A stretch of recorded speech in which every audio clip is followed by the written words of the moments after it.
Wake up, Cougars! Hello, I am your host, Taylor Young Bottomley, and this is Isaiah's chair. Where did Isaiah run off to?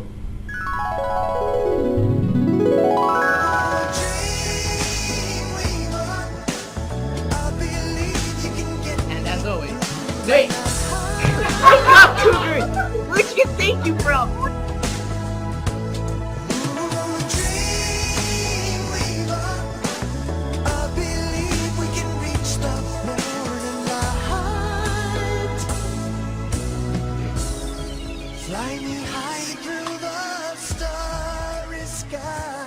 Want to see things go boom!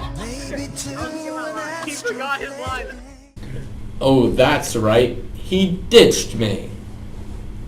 I guess we'll have to find a replacement. 20 minutes later. Hi, I'm Isaiah's substitute, Nick Calabrini. You might notice me. Okay, that's enough showboating. Let's move on to something you guys don't know. Fine. Now to Austin with some websites that you may not have known existed. Austin? Hi, I'm Austin for this week's websites that you may not have known existed.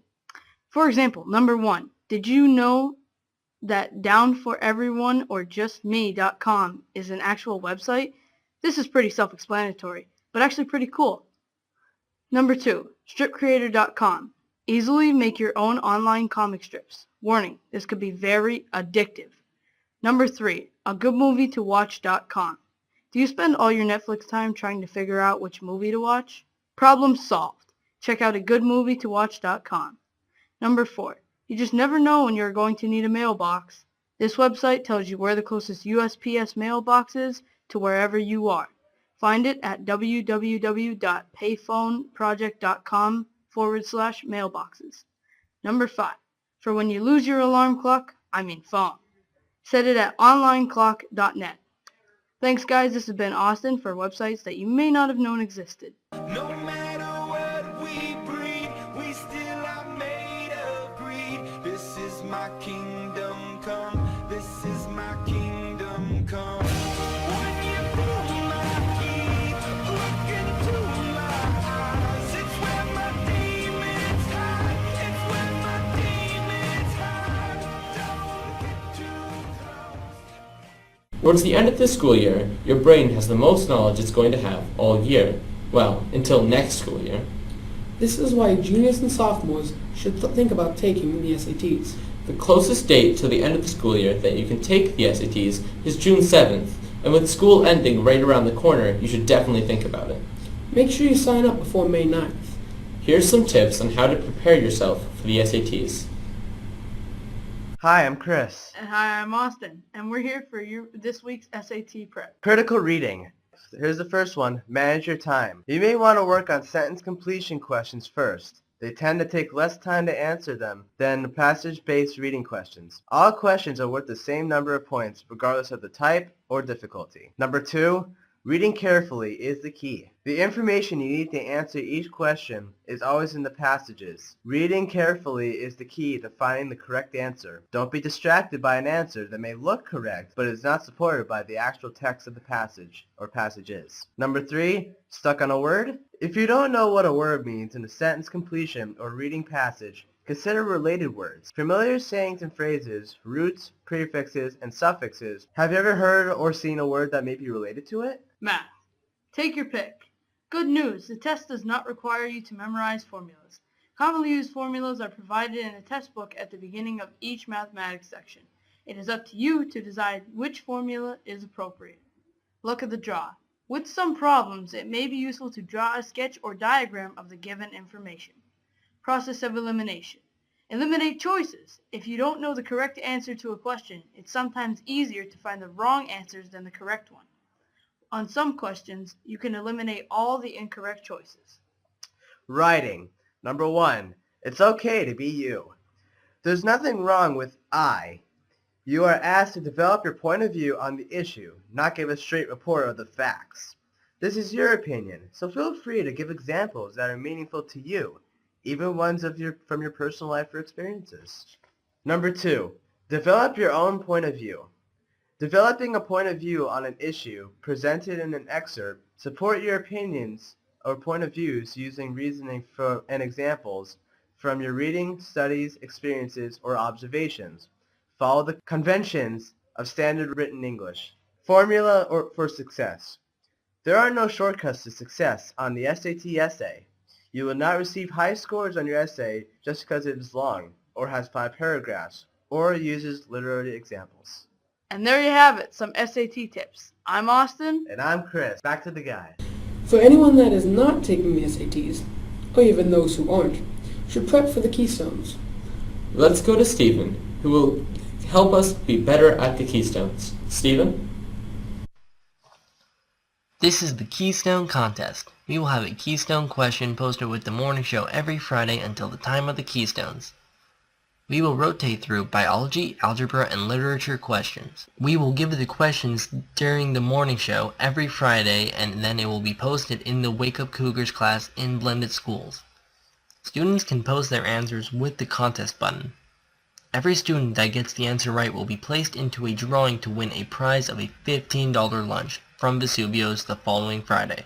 The winner will be announced on Thursday. Here is the question. Which statement correctly describes how nitrogen in the soil returns to the atmosphere? Is it A, soil bacteria converts nitrates into nitrogen gas? B, decomposes directly convert ammonia into nitrogen gas? C, plates assimilate nitrates and convert them into nitrogen gas? Or D, nitrogen-fixing bacteria and plants convert nitrates into nitrogen gas? Keystone Question Contest. When I was born in 1952, Elvis Presley controlled the radio airwaves while Walt Disney's Davy Crockett conquered television frontiers. A decade later, the family's new Cadillac cost only $5,000, doctors still made house calls, and to naive kids like me, blissfully unaware of the threat of nuclear war, the cruelty of racism, or the suffering of poverty in undeveloped nations. Life was sweet in Boomtown, America. What does the word Boomtown suggest? A. Greedy glee. B. Sudden richness. C. Loud enthusiasm. Or D. Dedicated effort. The answer is B. Sudden richness. The winner is Joseph Reed.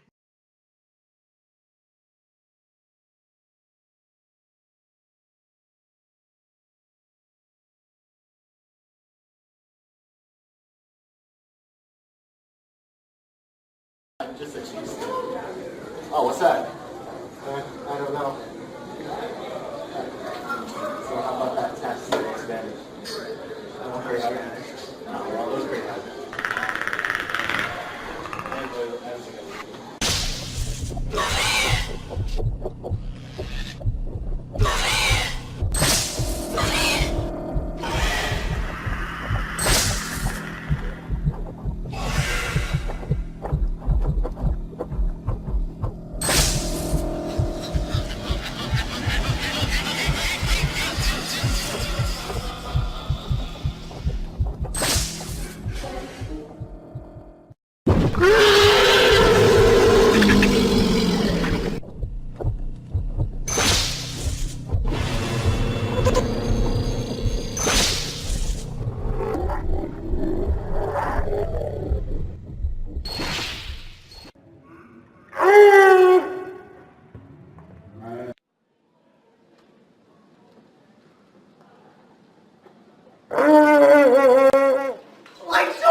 still chasing me?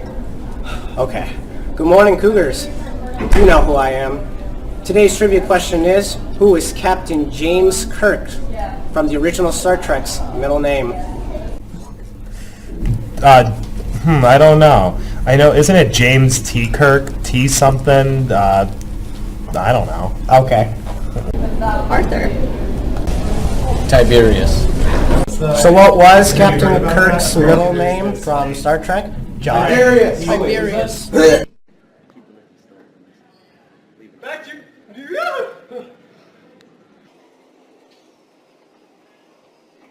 Thank you all for watching. Tune in next time for a little bit less Nick and more Isaiah. Really? And as always, wake up, Cougars!